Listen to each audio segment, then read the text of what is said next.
What does living a failure free life look like as a parent? One, accept that you are not perfect. Now, I'm telling you, I suck it all up. I'm like, no, Yudi, you are not perfect.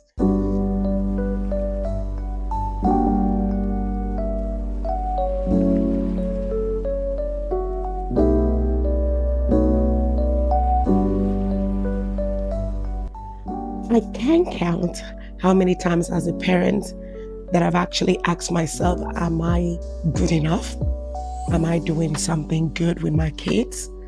Am I properly positioning them to thrive in the kind of world that we live in? I mean, these questions are never going to go away because as a parent, you will be thinking, am I doing as much as I can? And for some parents, unfortunately, the fear of failing has actually crippled them as a person from even making a move in life. So, what have I done to help myself take my mind off of those questions and actually walk positively in a direction that I know will not only help me, but also help my children to be able to succeed? Now, what does living a failure free life look like as a parent? One, accept that you are not perfect. Now, I'm telling you, I suck it all up.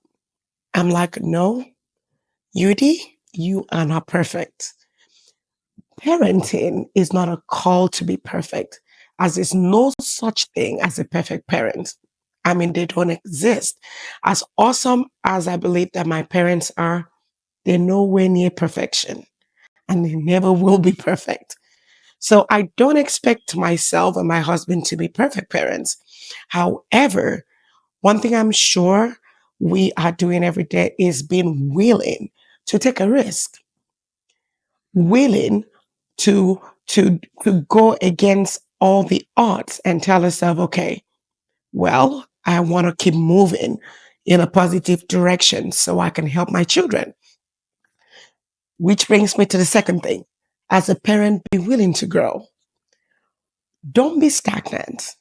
One of the habits, because after you graduate from college, you're done with your master's, you're like, okay, well, I don't ever want to see a book anywhere near me. Then it dawned on me that doesn't even make sense because things are constantly changing around us. And I had to pick up the habit of reading.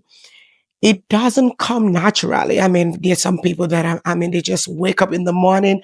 It's so easy for you to pick up a book. I have to get into the habit. So I had to learn all over again on how to set a timer for 30 minutes and read some pages, read some chapters, just because I don't want to stay stagnant. I want to grow. There's so many things changing in our world today. There's always continual change. I can't use the methods that my parents use with me for my children. I mean, in all aspects. I mean, there's some areas that my parents use that I'm using intentionally, but the era they lived in is different from this era. So because of that, I have to get used to trends. I have to understand that things are constantly changing and also be willing, to change as well because I don't want to be stagnant. I want to grow. Now, never give up. Never give up. Don't give up on yourself. Don't give up on your children. There is a story I stumbled up maybe it's about 3, 4 years ago or thereabout. And it was one that was so sad, very sad. Now, the bottom line of the story is that the young man in question um, grew up to be someone that, God, he became a murderer, he became a rapist. But the background of this young man, from what his mother said, was that after his dad passed, she didn't know how to parent him. So she just kind of accepted, This guy is walking, is doing things he shouldn't be doing. At this point, she just gave up. Okay, well, I don't know what to do with him. So he didn't get any better. He became worse. And the problem is he wasn't only worse to himself, to his family, but now he ended up going to someone else's family, raping and killing their child. Actually, raping both daughters and killing one.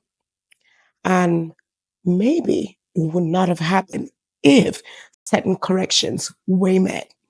Because if we make changes, we tell ourselves, okay, we're not going to let our children fall short. They may not be perfect. They're going in a direction they shouldn't be going. But we also make up our minds as parents. We're not going to give up on our children no matter what. It will help. I'm telling you. My mom is a living proof these things do happen. And I know in subsequent episodes, I will tell that story. But in our case, things did change positively because persistence outweighs resistance. Now, lastly, don't forget the manual. And you may ask yourself, what is the manual? If you haven't watched the first episode of this YouTube channel, I do encourage you go back to episode 1. I did talk extensively about the manual. You cannot parent your children without the manual. Now, there's so many advices I can give you, but I'm a firm believer that if you get 2, if you get 3, if you get 4, as long as we do it faithfully, we will get the necessary results. Now, I am cheering you on because guess what? We all in it. I'm not a subject matter expert. I'm also using this nuggets to help myself because I want to see my own children thrive. I want to see them become all God is destined for them to be. So again, I'm cheering you on.